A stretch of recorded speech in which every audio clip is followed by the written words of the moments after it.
उस किताब के आड़ में शासन चलाना चाहते हैं, जो बहुजनों को गुलाम बनाना चाहते हैं, वो हो सकते हैं वो शब्द जो हम बोलना नहीं चाहते हैं। जो 6,743 जातियां में सबसे ऊपर बैठे हुए हैं, जिनकी आबादी गिनती के 1-1.5% है, वही लोग उसको श्रेष्ठ साबित कर रहे हैं। 24 की असल लड़ाई है संविधान वर्सेस मनुस्मृति का। एक तरफ मनुस्मृति के मानने वाले लोग हैं और एक तरफ बाबा साहब अम्बेडकर के संविधान के मानने वाले लोग हैं। जिस तरीके से संविधान में संशोधन हो सकता है तो उसमें क्यों नहीं संशोधन हो सकता है? क्यों बहुजनों को गाली दी गई? भारत के 90% लोगों को क्यों टारगेट किया गया? क्यों उनको शूद्र कह करके उनको अपमानित किया गया?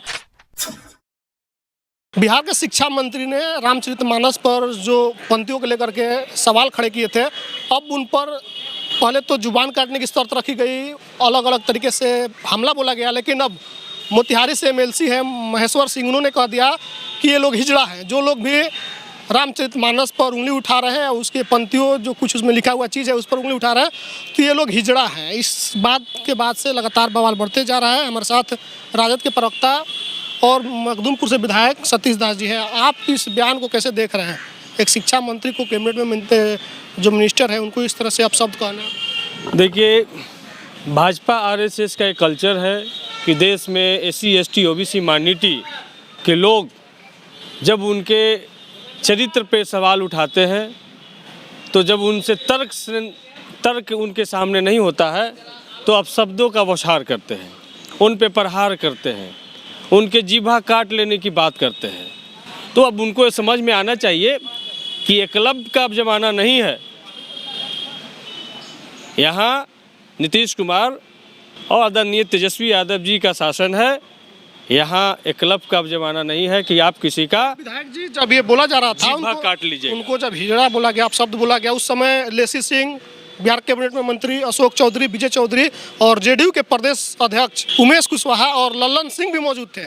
उनके मौजूदगी में इस तरह से बयान दिया गया। मौजूदगी में दिया गया। देखिए, सबसे बड़ी बात है कि इस तरीके का बयान का हम कतई नहीं समर्थन करते हैं। जो धार्मिक शास्त्रों पे, जो भी तुलसी कृत रामायण पे बहस और चर्चा से भागते हैं, वो हो सकते हैं। जो उन्होंने बोला उस शब्द को हम दोहराना नहीं चाहते हैं। जो उस किताब के आड़ में शासन चलाना चाहते हैं, जो बहुजनों को गुलाम बनाना चाहते हैं, वो हो सकते हैं वो शब्द जो हम बोलना नहीं चाहते हैं। लेकिन जो इस पे तर्क करना चाहता है, जो अम्बेडकर, फुले, पेरियार, कर्पूरी की विचारधारा को स्थापित करना चाहता है, जो भारत के मूल बहुजनों की भावना है, उनके हक अधिकार की बात है, उसको स्थापित करना चाहता है, उनके लिए यदि ये शब्द कोई इस्तेमाल करता है तो समझ लीजिए आज भी वो मनुस्मृति युग में जी रहे हैं। कई लोग तो मनुस्मृति का तारीफ कर रहे हैं। रामचरितमानस में जो जिन चीज़ों पर आप लोग आपत्ति जता रहे हैं उसके समर्थन में लोग हैं। वही लोग तारीफ कर रहे हैं जो लोग धार्मिक श्रेष्ठता हासिल किए हुए हैं, जो 6,743 जातियां में सबसे ऊपर बैठे हुए हैं, जिनकी आबादी गिनती के 1-1.5% है, वही लोग उसको श्रेष्ठ साबित कर रहे हैं। बाकी तमाम लोग, उनकी घर की भी महिलाओं को गाली दी गई है, उसमें उनके घर की भी महिलाओं को अबला कहा गया है। उनके घर की महिलाओं के लिए भी ये तमाम अधम जाति में विद्या पायो भयो मुखा अधि दूध पिलायो, इस तरीके का शब्द से अलंकित। तो इस पर बहस करनी चाहिए, इस पर चर्चा करनी चाहिए। उस समय संत श्रीमती रैदास ने भी इन तमाम चीज़ों पर सवाल उठाया था, कबीर ने भी इन तमाम चीज़ों पर सवाल उठाया था, और बाद में पेरियार ने सवाल उठाया ही। बाद में गुलामगिरी में आपने देखा है कि किस तरीके से ज्योतिबा फुले ने भी सवाल उठाया है। तो तमाम लोगों ने सवाल उठाया है। तो ये तर्क है, हमारा समाज तर्क से चलता है, हमारा समाज तमाम चीज़ों को प्रामाणिकता से चलता है। तो प्रमाणित करके दिखाइए कि वाकई में इस तरीके का जो व्यवस्था उस समय कही गई थी उसी व्यवस्था को लागू करना चाहते हैं।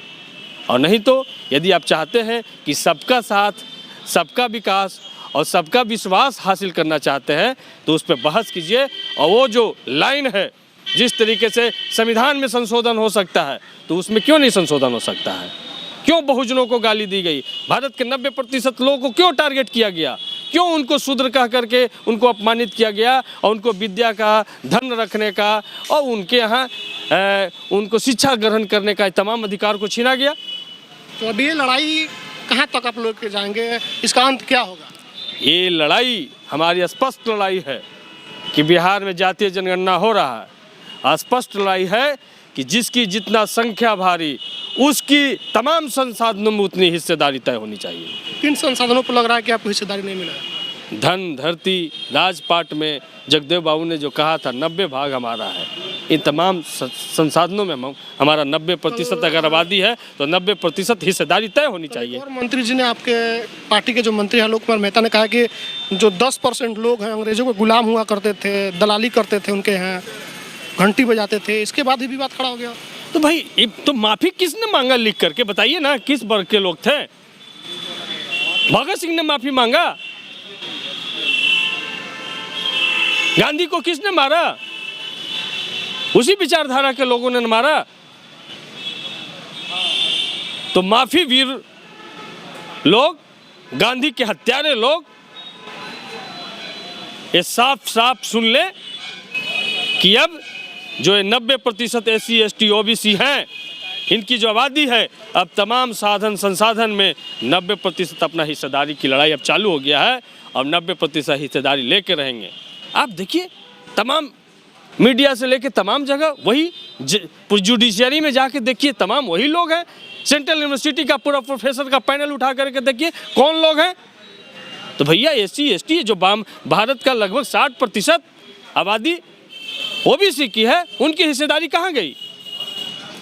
10% लोगों को आपने 10% आरक्षण दे दिया, लेकिन उनके संख्या के आधार पे, आर्थिक आधार पे उनको हिस्सेदारी दे दिया। और अभी सर्वे भी आया है कि उसमें भी जो आर्थिक आधार पे जो आरक्षण दिया गया है, उसमें सिर्फ मिश्रा जी लोग ज़्यादा सिलेक्ट होकर के गए हैं। एक जाति के लोग लगभग उसमें भी 90% लोग सिलेक्ट होकर के गए हैं। ये 24 से पहले संयोग है या प्रयोग है आप लोगों का, क्या है? नहीं, 24 से पहले न संयोग है न प्रयोग है। 24 की असल लड़ाई है संविधान वर्सेस मनुस्मृति का। एक तरफ मनुस्मृति के मानने वाले लोग हैं और एक तरफ बाबा साहब अम्बेडकर के संविधान के मानने वाले लोग हैं। तो ये दो धाराओं के बीच की लड़ाई है। 24 की लड़ाई संविधान और मनुस्मृति के बीच में होगी। चलिए, तो मखदूमपुर से विधायक शक्ति दास जी हैं, इनका साफ तौर पे कहना है कि 2024 में मनुवाद वर्सेस संविधान होगा और जो मनुवादी लोग, जिनकी संख्या मात्र एक मुट्ठी भर है, वो लोग हर संसाधनों पर जिस तरीके से कब्जा किए हुए हैं, उनसे लड़ाई है और इस लड़ाई को हम लोग मजबूती से लड़ेंगे।